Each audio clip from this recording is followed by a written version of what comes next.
federais sobre combustíveis a partir de quarta-feira. A gasolina vai ter alíquota maior que o etanol. Diesel e gás de cozinha ficaram de fora. A Receita Federal divulga as regras para a declaração do imposto de renda. Quem deve até R$15 mil em impostos federais pode parcelar em até 2 anos no cartão de crédito. Começa a aplicação de vacinas bivalentes contra a Covid em quase todas as capitais estaduais. Um crime contra mulheres na internet. Golpistas copiam fotos das redes sociais para criar sites falsos de pornografia. O argentino Lionel Messi é eleito o melhor do mundo pela 7ª vez. Dentro de 1 minuto no Jornal Nacional.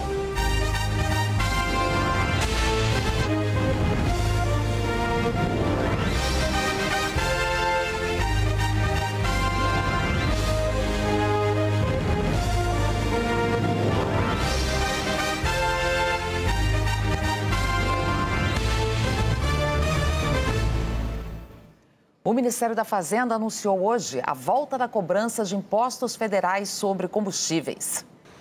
A suspensão da cobrança de impostos federais, PIS, COFINS e CID sobre combustíveis começou em março de 2022 e deveria durar só até o fim daquele ano. À época, a medida do presidente Jair Bolsonaro foi vista como eleitoreira por economistas e analistas políticos.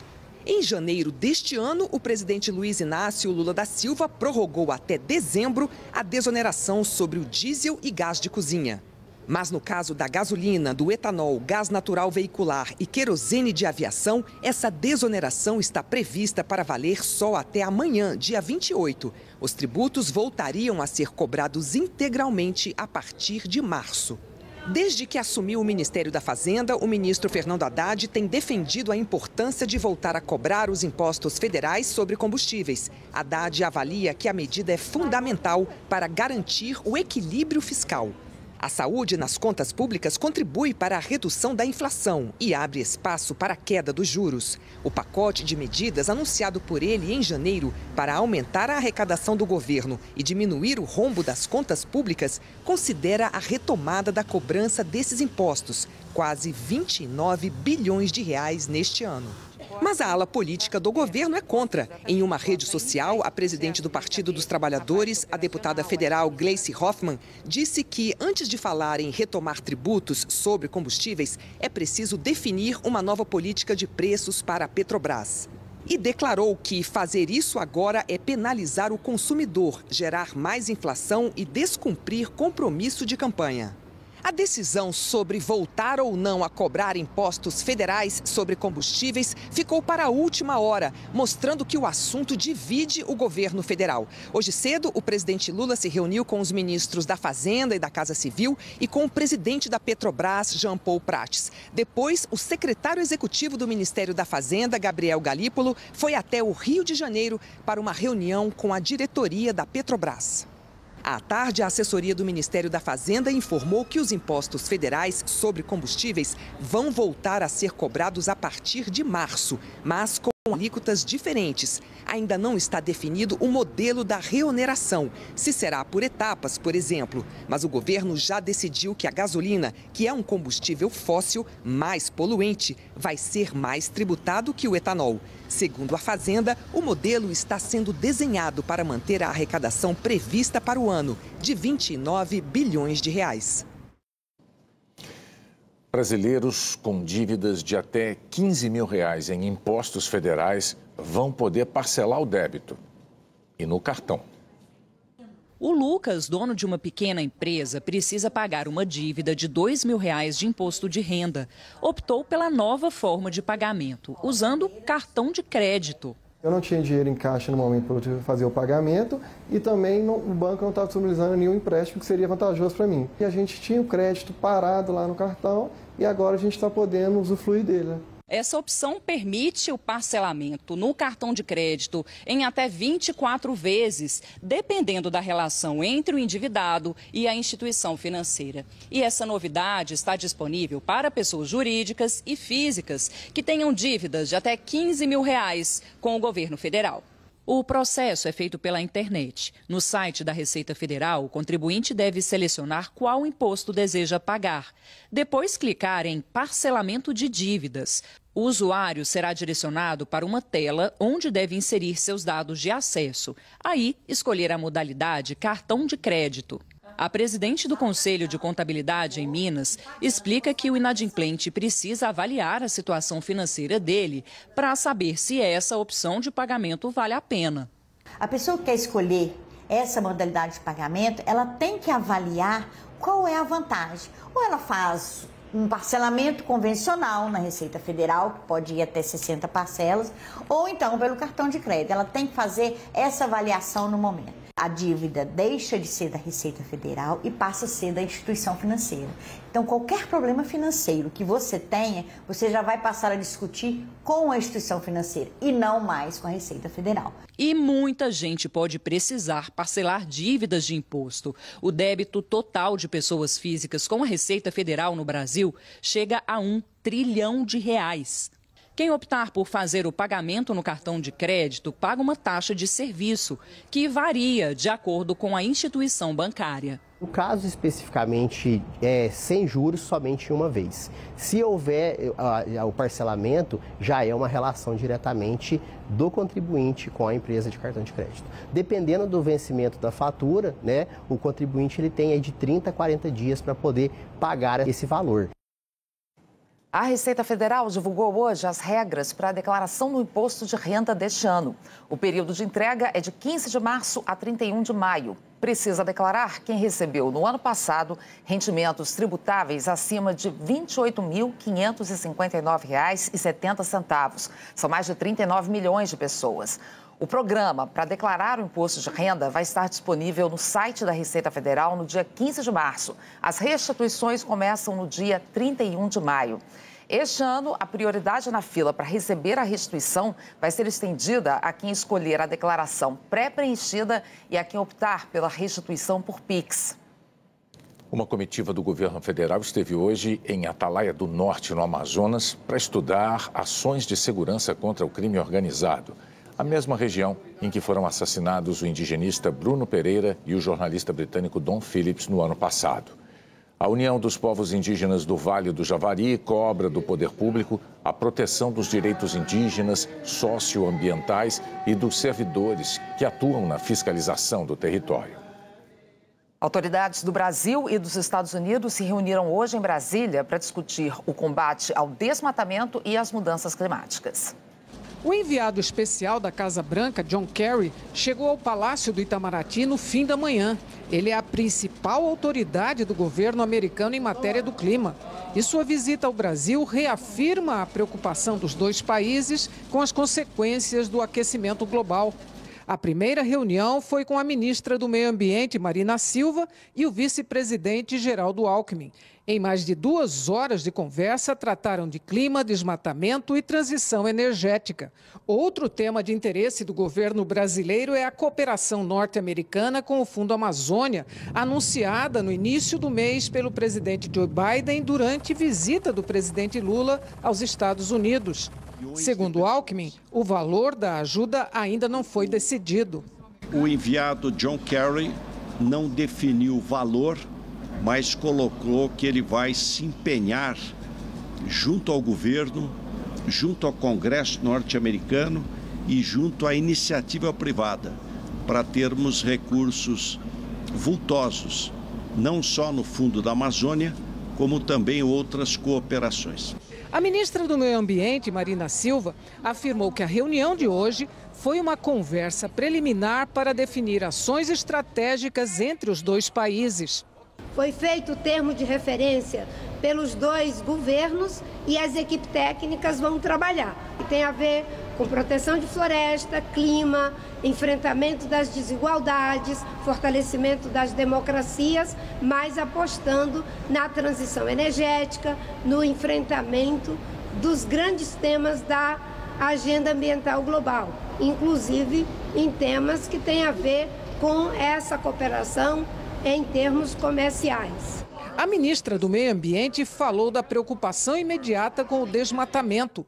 Dados preliminares do INPE, Instituto de Pesquisas Espaciais, indicam que até o dia 17 de fevereiro, a Amazônia perdeu 209 quilômetros quadrados de floresta.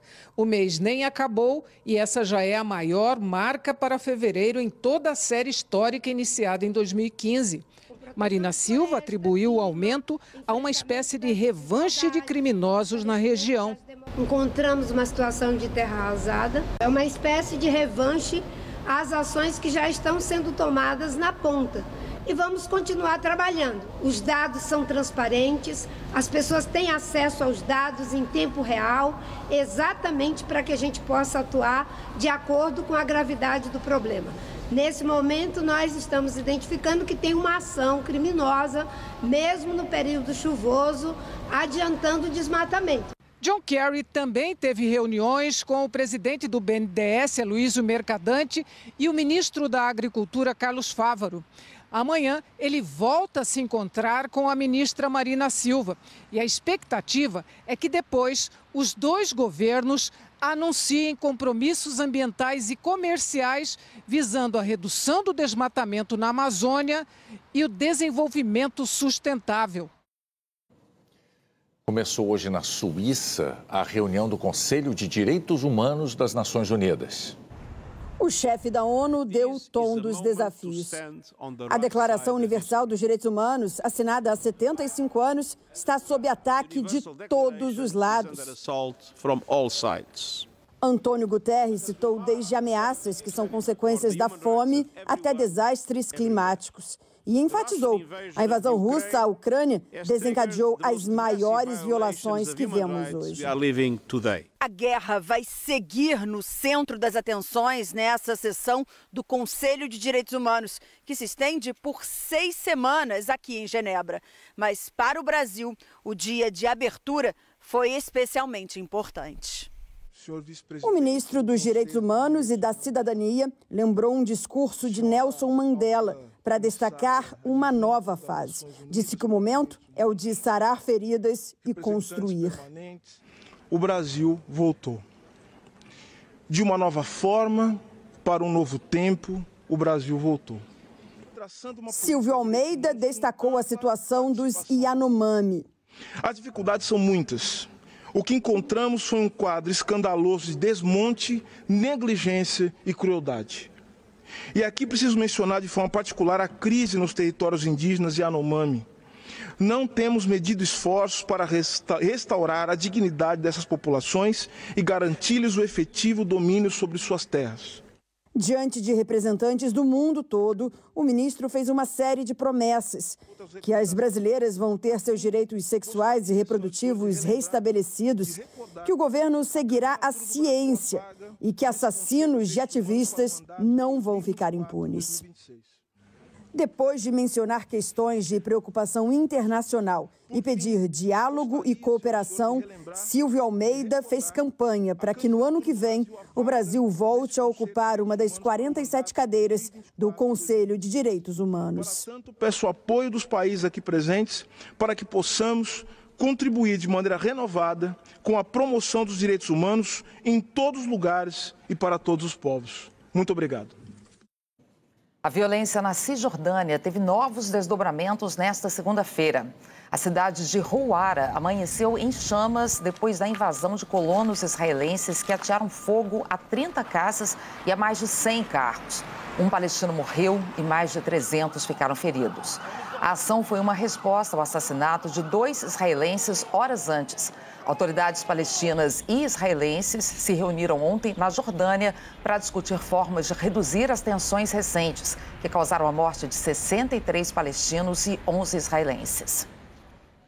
Milhares de mexicanos protestaram em mais de 100 cidades contra mudanças no sistema eleitoral. Ontem, os manifestantes lotaram a praça principal da cidade do México. Muitos usavam roupas rosas, cor do Instituto Nacional Eleitoral. É a justiça eleitoral do país. Na semana passada, o Senado mexicano aprovou medidas que reduzem o poder e a autonomia do órgão. O governo alega que a reforma eleitoral vai reduzir gastos e a influência do poder econômico na política. A eleição presidencial mexicana é no ano que vem. O ministro do Supremo Tribunal Federal, Alexandre de Moraes, atendeu ao pedido da Polícia Federal para que o STF julgue militares envolvidos nos ataques de 8 de janeiro às sedes dos 3 poderes em Brasília. Na decisão, o ministro Alexandre de Moraes disse ter sido informado pela PF que, com a deflagração da 5ª fase da Operação Lesa Pátria, os policiais militares ouvidos indicaram possível participação, omissão dos militares do Exército Brasileiro, responsáveis pelo Gabinete de Segurança Institucional e pelo Batalhão da Guarda Presidencial. E que, em total e absoluta observância aos princípios do devido processo legal e do juiz natural, a competência do Supremo Tribunal Federal para a presidência dos inquéritos que investigam os crimes não distingue servidores públicos civis ou militares, sejam das Forças Armadas, sejam dos estados, policiais militares. Alexandre de Moraes afirmou ainda que o Código Penal Militar não tutela a pessoa do militar, mas sim a dignidade da própria instituição das Forças Armadas, conforme pacificamente decidido por esta Suprema Corte, ao definir que a Justiça Militar não julga crimes de militares, mas sim crimes militares. O ministro destacou que nenhuma das hipóteses definidoras da competência da Justiça Militar da União está presente nessa investigação, pois os artigos do Código Penal Militar não se confundem com a responsabilidade penal prevista pela Lei Antiterror ou pelos tipos penais citados e tipificados no Código Penal, em especial aqueles atentatórios ao regime democrático, notadamente porque os crimes investigados não dizem respeito a bem jurídico tipicamente associado à função castrense. Inexiste, portanto, competência da Justiça Militar da União para processar e julgar militares das Forças Armadas ou dos estados pela prática dos crimes ocorridos em 8 de janeiro. O ministro Alexandre de Moraes fixou a competência do STF para processar e julgar os crimes ocorridos no dia 8 de janeiro, independentemente dos investigados serem civis ou militares. Com a decisão, o ministro Alexandre de Moraes autorizou a Polícia Federal a abrir investigação para apurar eventuais crimes relacionados à invasão das sedes dos 3 poderes cometidos por integrantes das Forças Armadas e policiais militares. Num outro momento, a Procuradoria-Geral da República pediu a manutenção da prisão preventiva do ex-ministro da Justiça e ex-secretário de Segurança do Distrito Federal, Anderson Torres. Segundo a PGR, ele tinha ciência dos riscos dos atos do dia 8 de janeiro e, mesmo assim, viajou para os Estados Unidos na madrugada do dia 6 para o dia 7 de janeiro. A PGR afirmou que, ao sair do país, mesmo ciente de que os atos ocorreriam no dia 8 de janeiro, vislumbra-se que Anderson Torres deliberadamente ausentou-se do comando e coordenação, fator que surge como preponderante para os trágicos desdobramentos dos fatos em comento. Investigado, o requerente se colocou em posição deliberada de omissão. Ao mencionar a omissão de Torres, a PGR cita uma reunião da qual ele participou em 2 de janeiro, em que a subsecretária de Operações Especiais da PM do Distrito Federal, a coronel Cíntia Queiroz de Castro, alertou que a PM deveria estar no terreno com efetivo e tropas especializadas. Segundo a PGR, Torres aprovou as ações indicadas pela Subsecretaria de Operações Integradas, mas ausentou-se da responsabilidade que lhe competia de fiscalizar o seu cumprimento e colocá-lo em prática. Em depoimento à Polícia Federal, a coronel Cíntia afirmou que, apesar do protocolo indicado, a PM não se preparou para coibir os atos. Segundo o depoimento, não houve planejamento próprio por parte do Departamento de Operações, o qual manteve seu efetivo de sobreaviso e não empenhado no terreno. Em depoimento à PF, prestado quando retornou dos Estados Unidos, no dia 14 de janeiro, Torres disse que não era de responsabilidade dele o planejamento operacional das ações. Na manifestação ao STF, em que pede a manutenção da prisão preventiva de Torres, a PGR também citou a minuta de um decreto golpista encontrada pela PF na casa do ex-ministro da Justiça.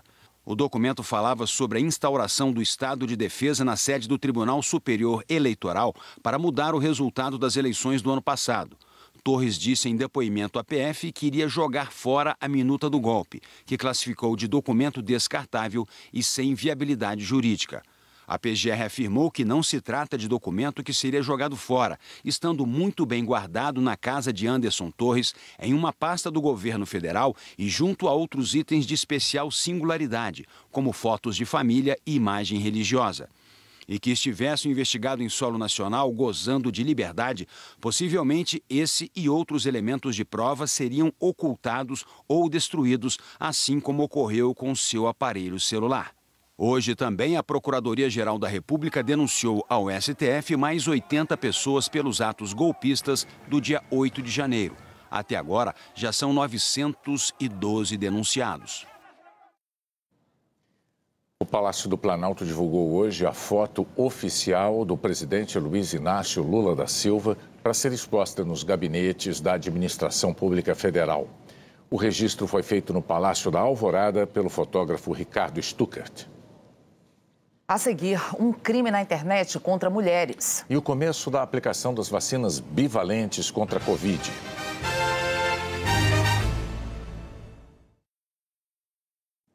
A Justiça de São Paulo condenou 3 pessoas por tortura e maus tratos de crianças. As donas e uma funcionária da escola Colmeia Mágica. Bebês foram amarrados em cadeirinhas dentro do banheiro. Roberta Serme pegou 49 anos e 9 meses de prisão. A irmã dela, Fernanda, recebeu pena de 13 anos e 4 meses em regime semiaberto. As duas estão presas desde abril do ano passado. A funcionária Solange Hernandes responde ao processo em liberdade e foi condenada a 31 anos e 1 mês de prisão.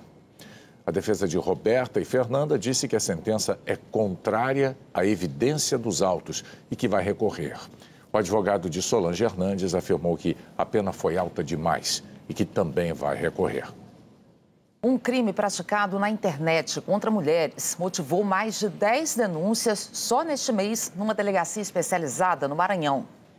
Esta jovem de 19 anos conta que levou um susto quando acordou e viu uma enxurrada de mensagens de amigos com cópias do que seria um novo perfil dela em uma rede social. Quando eu comecei a ler as mensagens dos meus amigos falando, criaram um perfil fake. E eu entrei no perfil, eu tomei uma dimensão do que era realmente o que estava acontecendo ali. Fizeram um perfil novo, fizeram um site, um site para maiores de 18, com as minhas fotos, falando que era eu. E de primeiro momento eu fiquei em choque, eu não sabia reagir a essa situação. Foi o que também aconteceu com esta outra jovem de 25 anos.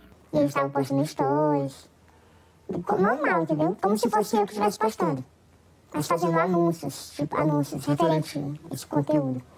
Essas jovens foram vítimas de golpistas que roubam fotos de mulheres em seus perfis nas redes sociais e criam contas falsas para anunciar serviços de acesso a conteúdo pornográfico. De acordo com a polícia, os criminosos agem sempre no mesmo padrão. Escolhem fotos em que as vítimas aparecem usando roupa de praia. Mudam 1 ou 2 letras do usuário e mantêm o nome da pessoa. Quando o interessado clica, é direcionado para um site de conteúdo para adultos. Na página aparecem fotos e vídeos borrados, que estão bloqueados. Os golpistas prometem aos usuários 1 mês de acesso de graça se fizerem assinatura imediata. Nesse momento ocorre a prática do phishing, ou seja, os dados do dispositivo e daquela vítima são de posse do criminoso que vai utilizar para comercialização, etc. Além dos dados do cartão de crédito, que essa plataforma também pega os dados do cartão de crédito e débito, onde a vítima coloca lá para fazer eventual pagamento. Segundo a polícia, os golpistas também fizeram vítimas em outros estados, como Minas Gerais, Paraná e São Paulo, de onde vem o relato de outra vítima. Entrei em contato com uma página e eles me bloquearam. Dali pra frente, no dia foi um inferno, todo mundo me mandou mensagem perguntando se eu estava bem, se eu estava vendendo realmente esse conteúdo. Segundo a polícia, nesta ação estão vários crimes, como falsidade ideológica, invasão de dispositivo de informática, estelionato e associação criminosa. Algumas dicas podem ajudar as pessoas a protegerem suas contas nas redes sociais. Nunca atrelar o número do telefone à sua conta, sempre destinar um e-mail específico para aquela conta, e também autenticar em 2 fatores sempre a conta do Instagram. Isso vai evitar que seu dispositivo seja hackeado, o que seria uma prática muito mais danosa. A empresa Meta, que administra o Instagram, declarou que atua para banir quem viola as regras, que incentiva os usuários da rede a denunciar de forma anônima os criminosos e que os canais de denúncias estão disponíveis nos próprios perfis dos usuários. O governo federal lançou hoje uma campanha nacional para ampliar a cobertura das vacinas disponíveis no SUS, inclusive um reforço contra a Covid. Desde cedo, postos de saúde pelo país começaram a oferecer a vacina bivalente, que garante maior proteção contra a variante original da Covid e as subvariantes da Ômicron. Pelo cronograma do Ministério da Saúde, essa vacina é para os grupos prioritários. Inicialmente, pessoas com mais de 70 anos, quem vive ou trabalha em instituições de longa permanência, pacientes com baixa imunidade, indígenas, ribeirinhos e quilombolas. Mas estados e municípios têm liberdade para ajustar o calendário e a idade. No Rio de Janeiro, por exemplo, foi para maiores de 85 anos e pessoas com baixa imunidade com mais de 60 anos. O Antônio não perdeu tempo. Vim tomar vacina, porque isso é essencial para todo mundo. Muita gente não tomou vacina. E eles vão ser prejudicados mais tarde. Em Fortaleza, muita gente no primeiro dia. E a cena se repetiu em outras cidades. Eu queria tomar a sexta já. Eu acho que tem que tomar e tem que confiar. No dia 6 de março, o Ministério da Saúde vai distribuir para os estados doses para pessoas com mais de 60 anos. E no dia 20, para gestantes e mulheres que acabaram de ter filho. Em 17 de abril, para trabalhadores da saúde e pessoas com deficiência permanente. A meta é vacinar 90% do público-alvo. Para receber o reforço, é preciso já ter tomado pelo menos 2 doses da vacina contra a Covid. Segundo o Ministério da Saúde, até agora 19 milhões de pessoas ainda não tomaram a segunda dose. É preciso ter se vacinado há pelo menos 4 meses e, por enquanto, não há previsão para outros grupos tomarem a bivalente. Para marcar o início da campanha, o presidente Lula foi a um posto de saúde no Guará, uma das cidades do distrito.